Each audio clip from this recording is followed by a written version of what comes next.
বরিশালে জুলাই জাতীয় সনদ বাস্তবায়নের আদেশ জারি ও এ আদেশের উপর গণভোট আয়োজন সহ ৫ দফা দাবিতে ৮টি সমমনা দলের বিভাগীয় সমাবেশ অনুষ্ঠিত হয়েছে। মঙ্গলবার দুপুর ১২টায় নগরীর বেলস পার্ক মাঠে পবিত্র কুরআন তেলাওয়াতের মধ্য দিয়ে সমাবেশের আনুষ্ঠানিকতা শুরু হয়। সমাবেশকে ঘিরে সকাল থেকেই বরিশাল বিভাগের বিভিন্ন জেলা উপজেলা থেকে নেতাকর্মীরা আসতে শুরু করেন। বেলা বাড়ার সঙ্গে সঙ্গে বেলস পার্কে জনসমাগমও বাড়তে থাকে। এ সময় জাগপার সহসভাপতি রাশেদ প্রধান তার বক্তব্যে বলেন, সবাইকে জানাই আমার দল জাতীয় গণতান্ত্রিক পার্টি জাগপার পক্ষ থেকে সংগ্রামী সালাম এবং শুভেচ্ছা। আসসালামু আলাইকুম। সংগ্রামী সাথী এবং বন্ধুগণ, আপনারা জানেন দেশনেত্রী বেগম খালেদা জিয়া অসুস্থ। আমরা তার সুস্থতার জন্য দোয়া করি, কিন্তু আজকে যে দেশনেত্রী অসুস্থ তার পিছনে দায়ী হচ্ছে ওই হিন্দুস্তান এবং ফ্যাসিস্ট শেখ হাসিনা। তাকে জেলখানায় বন্দি করে রেখে দিনের পর দিন স্লো পয়জন করে আজকে এই অবস্থায় নিয়ে আসা হয়েছে। আমি গতকাল দেখলাম ভারতের তিলকমালী মুখ্যমন্ত্রী ফ্যাসিস্ট শেখ হাসিনাকে যারা আশ্রয় দিয়েছে সেই হিন্দুস্তানের নরেন্দ্র মোদী খালেদা জিয়ার সুস্থতা নিয়ে উদ্বিগ্ন এবং তারা সহযোগিতা করতে চায়। আর ওই বিএনপির মিডিয়া সেল গর্বের সাথে সেটা প্রচার করছে। হিন্দুস্তানের নতুন বন্ধু এই বিএনপিকে আমরা চিনি না।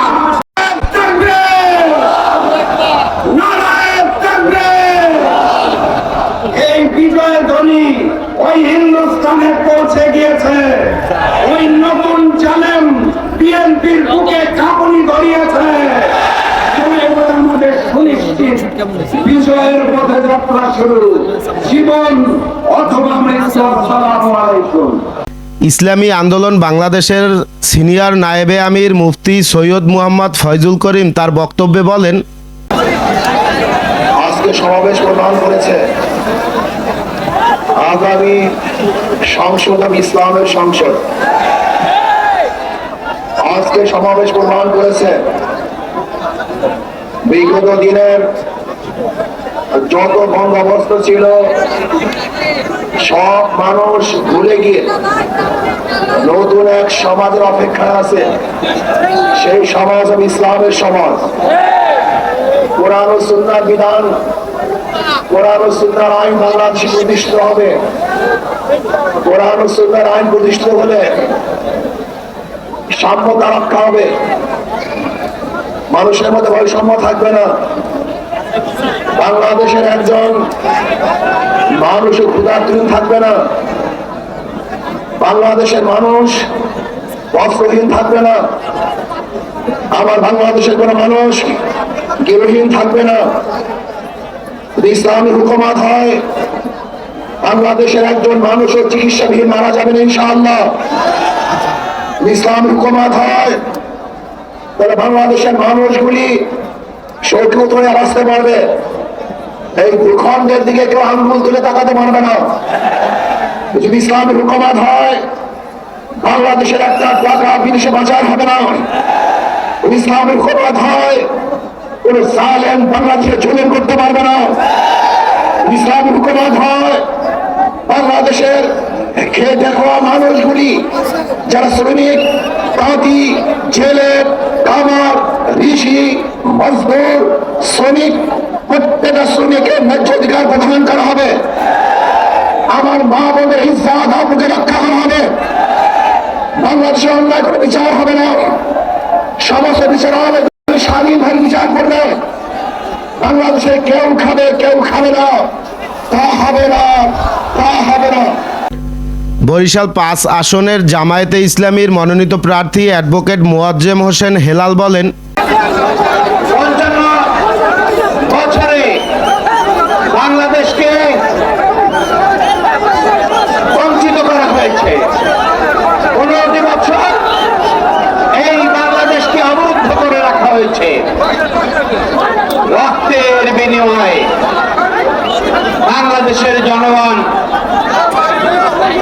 এই অবরুদ্ধ অবস্থা থেকে, বঞ্চনা থেকে মুক্ত করেছে। বাংলাদেশের জনগণ আর পেছনে ফিরে যাবে না,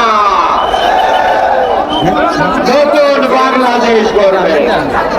৫৫ বছরে বাংলাদেশের জনগণ বঞ্চিত হয়েছে তাদের অধিকার থেকে। বাংলাদেশের জনগণ এই দেশকে আরো অনেক এগিয়ে নিয়ে যেতে পারত। বাংলাদেশের জনগণের মূল্যবোধ, বাংলাদেশের জনগণের ধর্মীয় অনুভূতি, বাংলাদেশের জনগণের ঈমান এবং আকীদা, এর উপরে বিভিন্ন সময়ে আঘাত এসেছে। যখন এই দেশবাসী ঈমান, আকীদা, মূল্যবোধের ভিত্তিতে তাদের দেশ গড়ে তোলার চেষ্টা করেছে, তখনই নানা ধরনের বয়ান এনে বাংলাদেশের এই ইসলামী জনতাকে, কল্যাণকামী বাংলাদেশের জনতাকে নানাভাবে আক্রান্ত করেছে। সমাবেশে প্রধান অতিথি ইসলামী আন্দোলন বাংলাদেশের আমির চরমোনাই পীর মুফতি সৈয়দ মোহাম্মদ রেজাউল করিম বলেন, ওই ক্ষমতার চেয়ারে বসে আমাদের হাজার হাজার মায়ের কোলকে সন্তান হারা করেছে, আমাদের দেশের টাকা বিদেশে পাচার করেছে, এই দেশকে বারবার চোরের দিক থেকে তামাম দুনিয়ার মধ্যে ফাঁস বানিয়েছে। আজকে সমাবেশ থেকে সেই খুনিদেরকে, সেই চাঁদাবাজদেরকে, সেই টাকা পাচারকারীদেরকে, যারা বিদেশের দাবেদারি করে আমাদেরকে গোলামের জিঞ্জিরে আবদ্ধ করে রেখেছিল, তাদেরকে সমাবেশ থেকে আজকে আমরা মেসেজ দিতে চাই যে আর খুনিদের জায়গা, আর চাঁদাবাজদের জায়গা, আর বিদেশি টাকা পাচারকারীদের জায়গা, আর আমাদের দেশকে বিদেশের দাবেদার যারা ফলাতে চায় তাদের জায়গা বাংলার জমিনের মধ্যে উৎখাত করতে হবে, করতে হবে। আজকে এই জনসমাবেশ থেকে আমি বিশেষ করে যারা ক্ষমতা প্রেমিক রয়েছেন আপনাদেরকে পরিষ্কার ভাবে মেসেজ দিতে চাই, 2024 এই দেশকে অভ্যুত্থানের জন্য যারা জীবন দিয়েছেন, রক্ত দিয়েছেন, অঙ্গ হয়েছে, চক্ষু হারিয়েছে, এখনো মায়ের কান্না বন্ধ হয় নাই, এখনো সেই দৃশ্য আমাদের চোখের সামনে থেকে বিলীন হয় নাই।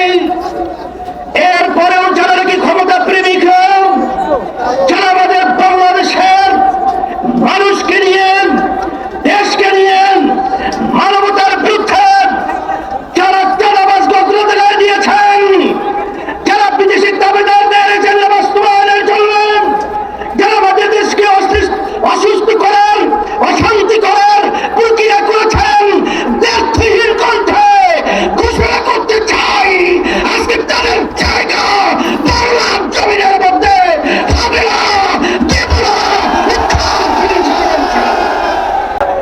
53 বছরে দেখেছি, 53 বছরে দেখেছি, আর নয়।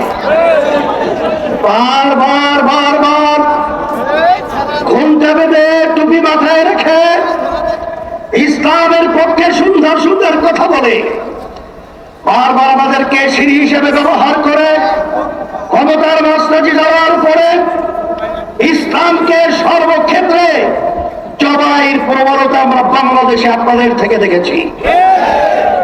বারবার দেশের উন্নয়নের কথা বলে, বারবার মানবতার কল্যাণের কথা বলে আপনারা বারবার মানবতাকে জবাই করেছেন, দেশের উন্নয়নকে বিদেশে বেগম পাড়া তৈরি করেছেন। সেই লক্ষ্যে আমরা বলবো, এদেশ আমার, এদেশে আমি জন্মগ্রহণ করেছি, এদেশ নিয়ে যারা চিনিমিনি করবেন আজকে তাদেরকে মেসেজ হিসেবে বলতে চাই, আর বিনিবিনি করার সুযোগ নেই। সমাবেশের সমাপনী বক্তব্যে জামায়াতে ইসলামীর নায়েবে আমির অধ্যক্ষ মুজিবুর রহমান বলেন, এক নম্বর হচ্ছে কাফের, দুই নম্বর হচ্ছে জালেম, আর তিন নম্বর হচ্ছে ফাসেক। এটা কি আমার কথা আর আল্লাহর কথা? অতএব এই কাফের এবং জালেম এবং ফাসেকের এই অপবাদ যাতে আপনার ঘাড়ে না আসে, বাংলাদেশের 18 কোটি মানুষকে বলবো যে আসেন আমরা বাংলাদেশকে চালাই মানুষের আইনকে নয়, আল্লাহর নাজিলকৃত যে বিধান কোরআনের আইনের দিয়ে, কোরআনের আইন দিয়ে বাংলাদেশকে চালাই, তাহলেই আমরা এই অপবাদ থেকে রক্ষা পাবো। কথা ঠিক কিনা বলেন? তাদের সংস্কার করেই এগুলো করতে হবে।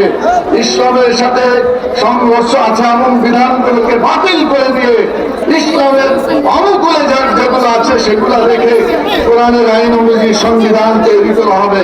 মুহাম্মদ রাসূলুল্লাহ সাল্লাল্লাহু আলাইহি ওয়াসাল্লাম মদিনা ইসলামী রাষ্ট্র কায়েম করেছিলেন, সেখানে সংবিধান ছিল কোরআনের সংবিধান, 47টি ধারা দিয়ে তৈরি করা হয়েছিল সর্বপ্রথম সংবিধান।